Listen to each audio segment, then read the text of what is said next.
There was a time when I thought having all these YouTube analytics tools were just a gimmick and a nice to have thing at the back of your mind. Something you check once in a while but never really used to make decisions. I was running channels helping a lot of my clients grow, and yet some videos would pop off unexpectedly and some would just flop. And I just used to wonder, okay, why is this video performing well? And why are some of my videos are not doing well? What is the main key reason behind it? At that time, I was working with Ecom King, Kamil Satari in the e-commerce niche, and he called me out on that. He was like, okay, Abdullah, we're making content ideas, but can you tell me why are certain videos not performing well? And if we are losing our viewers, how are we losing our viewers? And that's when it hit me. We weren't optimizing, we were just posting content. Because I knew if my clients want more sales for their info products or they want to get more calls booked, I need to understand where are they dropping their audience and what is the main key problem they're facing when their viewers are watching their videos. And once I basically identified the problem and I started building these type of reports, everything changed for our clients. Now, I know you might have watched all these videos about how YouTube analytics and all this bullshit works, but this is just the only information you need. Everything that I'm going to basically mention in this video has been vetted properly. With this whole system, one of our clients called Ethan Hayes in the e-commerce niche boosted their retention by 30%. And another client in the trading industry, which I'm working with right now, his name is Ethan Garland. I applied the same strategy to some of his videos, and now his audience retention has gone from 20% to 40% in the intros of the videos. One more example of one of my clients called AI Guy. We applied the same strategy into their intros because it was highly dependent upon a faceless channel. So the problem that we were facing, we fixed it with a system. Most of the content creators or business owners don't track this stuff. If you don't analyze why certain moments have more engagements, how can you replicate it in your future videos?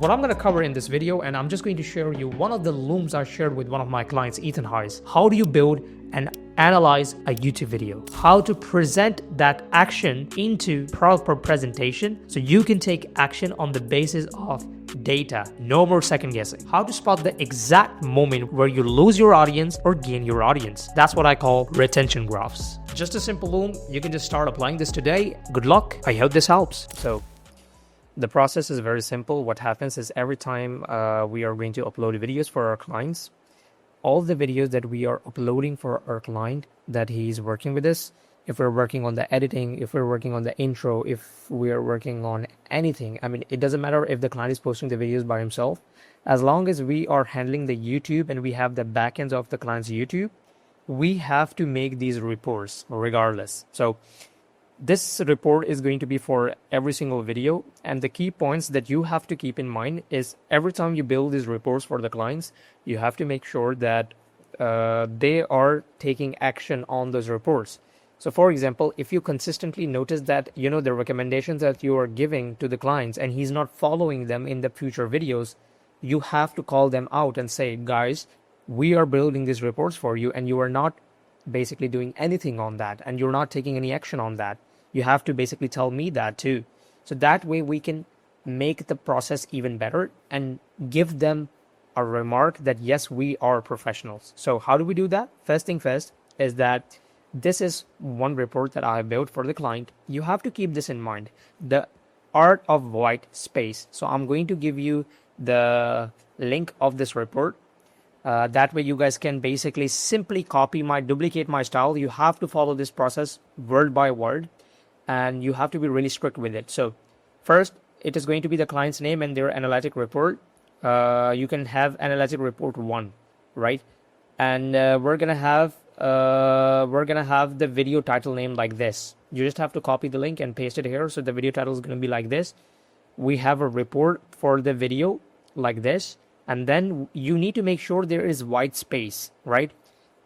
Look at how I have made this presentation. On this page, I made sure this is in the middle and that I've attached a link in underneath that.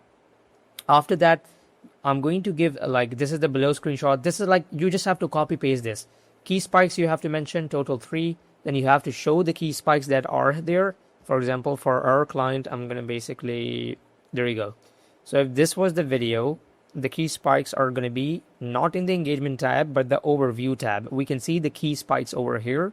So we can build the report according to that and dips around that. But if we need to get more information, then we need to go towards the engagement tab and then judge from here if we need to tell the client in the report.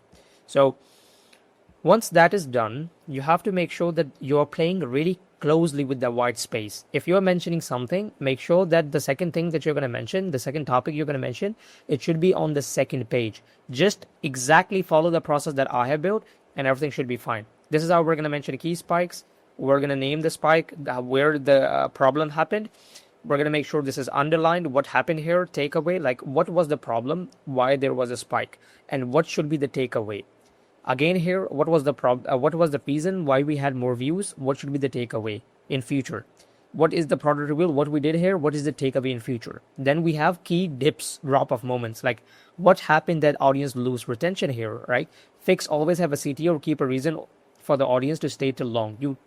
You could have talked about giving the project as a giveaway. Now, as you can see here, I saw what was the drop-off moment. I saw the video, what happened here, and according to that, I mentioned an issue. Then I mentioned a fix for that. That what can we do in future in order to make sure this dip doesn't take place.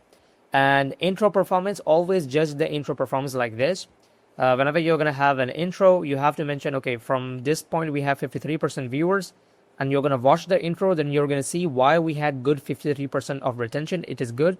And how can we improve it more? I said that adding a question or bold physical action from Ethan would improve our introductions average view duration, and we're just going to give recommendation for future videos on this basis. All this information that happened in the video, we have to give recommendations from that. Once that is done, you're going to download this report. I have the wrong title here. You have to also change the title. Make the title according to the video title's name, right? For example, if it's a video of this is why you've been seeing canvas paintings all over your burner account, name that in your title, and boom, the report is ready. And you have to also see one more thing in mind. Look at how beautiful the report is going to be now. You see this white space? This is the turning, and this is the selling point. When client is going to watch this, it's going to look something like this to him. Interesting, beautiful, interesting, really clean. Do you see how we can attract and how we can take all the information from here? Because it's very clean. Now the mistake that I made, the intro performance should be in the middle. Same with the recommendation for future videos. It should be a bit bigger and it should be in the middle. So how do I fix that? Simply, I'm gonna go back to my report and just gonna shift this whole thing. Just gonna shift it like this. Boom, boom, boom, boom, boom. Now we are in the middle. Simple. Same, I'm going to do this for this. Boom, boom, boom, boom, boom, boom. It's in the middle. Now, this is a manual process of building the reports. And what's going to happen is once you start making reports for all the videos that we're doing for the clients, you're going to repeat this process again and again. And after 1 or 2 months, we are going to use ChatGPT to streamline this process. This is my first manual process. And inshallah, within the 1-2 months, once we see that, okay, we're building these. Once you are going to build these document reports again and again, then you're going to notice a pattern in this. Once you notice a pattern in this, then we're going to use ChatGPT to basically, handle 80% of the report structure done by the ChatGPT. What's going to happen is you're just going to give them voice notes and they're going to analyze the video and make a full-blown PDF for you. Do you see? Would you like this format into a clean branded PDF template? They also make PDF templates for us. So it's very simple. That's how we're going to do it. And one more thing I might want to add is that I would like to have my own logo here. So the ADX, the company logo, what I'm going to do is I'm just going to go here. This is very important for branding because we are one of the best and we have to make sure that it reflects in our work. So how do we do that? Okay. Simple. We're just going to copy this logo. We're going to see which one looks the best. And according to that, we're just going to choose one. Okay, so as I've gotten my logo here, I might use the white one as it looks way better and clean. So yeah, white one would be a lot better because we have a white background at the back.